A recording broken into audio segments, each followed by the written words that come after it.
Olá. Tornar a justiça brasileira mais ágil é um desafio em discussão no Senado Federal. Depois de receber uma proposta preparada por juristas, os senadores criaram uma comissão especial para se debruçar sobre o chamado novo Código de Processo Civil. Essa comissão dividiu o trabalho em sub-relatorias. Para falar sobre uma dessas sub-relatorias, a gente recebe no programa Argumento o senador Assir Gurgax, que ficou responsável pela parte de recursos. Senador, obrigada por conversar com a gente. A justiça brasileira, em números, é imensa. De acordo com o Conselho Nacional de Justiça, só no ano passado, mais de 5 milhões de novos processos. Como é que essa proposta em estudo no Senado pode tornar a justiça mais ágil, portanto, mais eficaz? Muito bem, é um prazer estar aqui com você, mais uma vez, conversar sobre assuntos importantes que estão aqui no Senado. E há uma reclamação muito grande da sociedade brasileira, no sentido de que a justiça é lenta, demora 5, 10, 15, 20, temos processos até 30 anos tramitando na justiça brasileira. E tem que ser feito um esclarecimento. Os juízes, desembargadores, ministros, eles não fazem justiça da sua própria cabeça. Eles fazem justiça através da Constituição Federal, através do Código de Processo Civil, ou seja, o que é o Código de Processo Civil? É o instrumento que todo judiciário tem para receber um processo e conduzi-lo, ele até a instância final, que é o Supremo Tribunal Federal. Tudo isso depende desse Código do Processo Civil. Então, veja a importância que é. E aí, essa reforma está no Senado e nós tivemos a honra de ser relator parcial da questão de recursos, que é exatamente onde nós temos maiores discussões. Recursos são aquelas ferramentas que tem no Poder Judiciário aquele que perdeu, não é isso? A gente perdeu a ação, entra com recurso. Ou pelo menos é o que a gente vê o termo sendo usado popularmente. É, exatamente. Quando a pessoa perde o recurso, ela entra perde a ação, entra com recurso, se perde o recurso, entra com outro recurso e assim vai sucessivamente até chegar aí aos seus 30 anos um processo rolando. Então, o nosso trabalho, o nosso desafio foi e está sendo evidente, porque ainda está em discussão, achar fórmulas para que isso não aconteça, mas sem nunca tirar o direito do contraditório, o direito das pessoas mostrar também a sua versão. Nós temos que tornar a justiça mais rápido, sem tirar o direito da pessoa a se defender.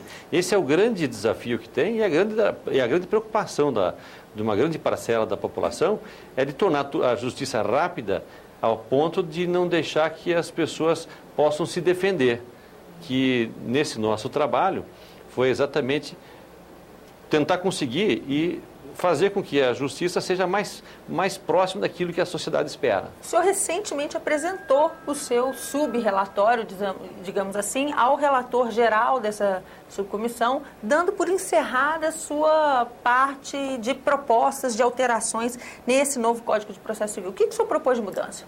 Nós temos algumas mudanças importantes. Por exemplo, os recursos repetitivos. Aquela pessoa entra com recurso e ele vai até o julgamento final, ganha ou perde. Aí outras pessoas, ou milhares de pessoas, entram com o mesmo recurso e tem que ter o mesmo trâmite até o final. Isso acontece hoje.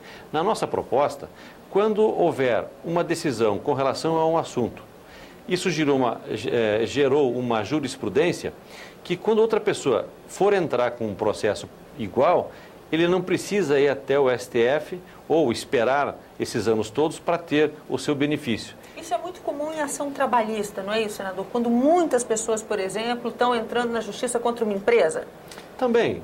Trabalhistas, questões do consumidor, que também entra com várias reclamações e às vezes tem que ir até o julgamento final, passa de uma geração para outra e não consegue os resultados.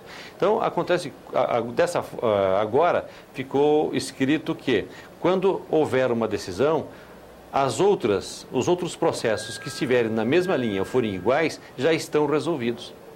Isso nós entendemos que é um avanço muito grande. Esses chamados recursos repetitivos não irão mais acontecer.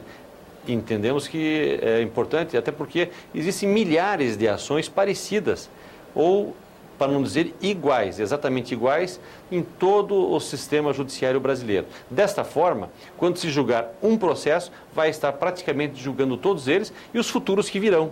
O próprio juiz de primeira instância, aquele que for entrar na primeira instância, o próprio juiz já vai determinar, conforme jurisprudência tal, no número tal, dia tal, já tem a sua decisão final e o reclamante fica impedido de recorrer, porque seria sem fundamento você recorrer para uma coisa que já sabe que vai perder.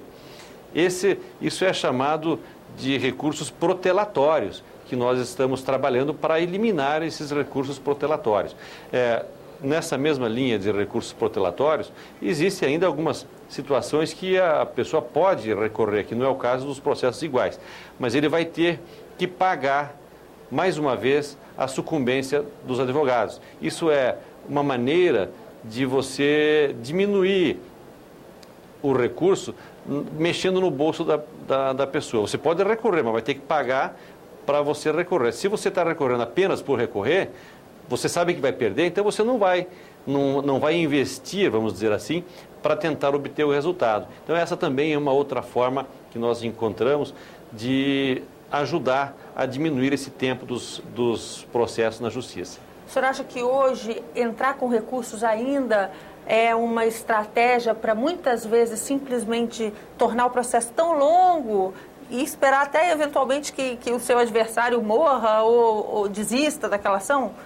Infelizmente hoje é normal e é comum. A pessoa perde o seu processo, mas vai entrando com recurso sobre recurso e isso vai se tornando uma vida toda. Mas vai ter um limite de recursos para essa pessoa entrar, senador? Como o senhor falou, ela pode perder e ela entrar com um recurso e perder e entrar com outro? Isso chama-se recurso protelatório. Então, os recursos protelatórios, eles vão ter uma exigência a mais, terão custos a mais que a pessoa vai medir se compensa ou não compensa entrar com esse recurso. Essa é uma ferramenta. Outra ferramenta são os repetitivos. Uma outra mudança interessante com relação aos agravos de instrumento também. Hoje, quando o advogado vai ingressar com agravo de instrumento, ele tem que tirar cópia de todo o processo. Às vezes são 1.000, 2.000, 10.000 páginas, tem que tirar toda a cópia e montar outro processo para entrar com agravo. Nessa nova proposta nossa, ele entra com agravo no mesmo processo e o processo inteiro acompanha o agravo sem ter a necessidade de ter que montar outro processo, tirando xerox e tudo mais. Então, também é um avanço grande, é uma economia para todos. E até ecológico, né, senador? Com certeza, em vários aspectos ele é muito importante. Senador, a gente falou aqui no início do programa do volume de ações que a justiça brasileira enfrenta. No início do ano passado, já haviam mais de 80 milhões de ações aguardando julgamento, fora as mais de 5 milhões de ações que foram apresentadas ao longo do ano. O senhor acredita que medidas assim possam, de fato, reduzir o tempo de espera de quem está aguardando uma decisão judicial? Eu tenho certeza que sim. A grande expectativa de todos nós é para que isso aconteça. Para se ter uma ideia, a cada 5 cidadãos brasileiros, 1 está na justiça. Às vezes até com vários processos, mas a cada 5 brasileiros, 1 tem uma ação na justiça. Nós temos que fazer com que essas ações todas tenham um caminho mais curto, mais rápido dentro da justiça para se obter um resultado. Então eu tenho certeza que isso vai contribuir muito para essa redução, não de quantidade de processos, não é? Mas sim pelo tempo que ele aguarda para ter uma decisão. E somado a isso, é evidente que não é só a reforma do Código do Processo Civil que é a solução. Há também uma outra providência a ser tomada, que é aumentar a quantidade de juízes, desembargadores, enfim, tudo mais. Falta hoje gente trabalhando na justiça brasileira? Falta juiz, falta desembargador? Faltam juízes no Brasil inteiro, falta desembargadores nos estados, faltam ministros para dar essa celeridade maior que a população precisa e exige de nós uma resposta. E, de fato, isso é necessário. Mas já essa não é uma missão do Congresso, o novo volume de concursos, ou é? Isso também está sendo estudado por essa comissão? Não. Esta esta é uma segunda etapa que tem que haver uma ampla discussão maior, junto principalmente com o Executivo, junto com o próprio Judiciário, no sentido de ampliar a quantidade de profissionais da Justiça, vamos colocar assim, em todos os níveis, para que a população seja melhor atendida. O importante é nós darmos esse passo. Já foi dado a largada, vamos dizer assim, houve um estudo muito grande, nós fizemos audiências públicas em vários estados brasileiros, em várias capitais brasileiras, ouvindo associações, ouvindo juízes, desembargadores, advogados, profissionais da educação, do ensino, de direito, alunos também, estudantes, enfim. Nós fizemos um grande debate nacional para nós produzirmos essa reforma do Código de Processo Civil. Não é uma reforma que vem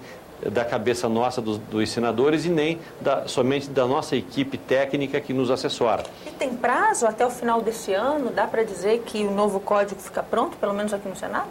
Olha, nós instituímos aqui um cronograma interno. Não é lei, não é nada, mas é um cronograma, uma meta para ser alcançada.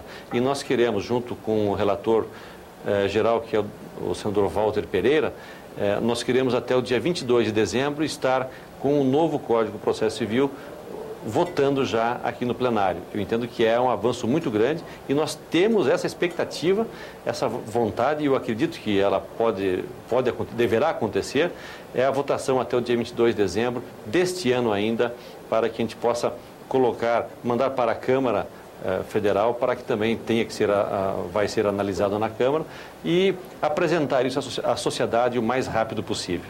Senador, muito obrigada por essa conversa. Nós conversamos nesse programa com o senador Assir Burgax, que é subrelator na comissão especial criada para analisar o novo Código de Processo Civil. Falamos a esse respeito aqui no programa. A você que nos acompanha, mais uma vez, muito obrigada por estar com a gente. Eu sou Ângela Brandão e este é o programa Argumento, para a TV Senado, Rádio Senado e emissoras conveniadas. Tchau, até a próxima.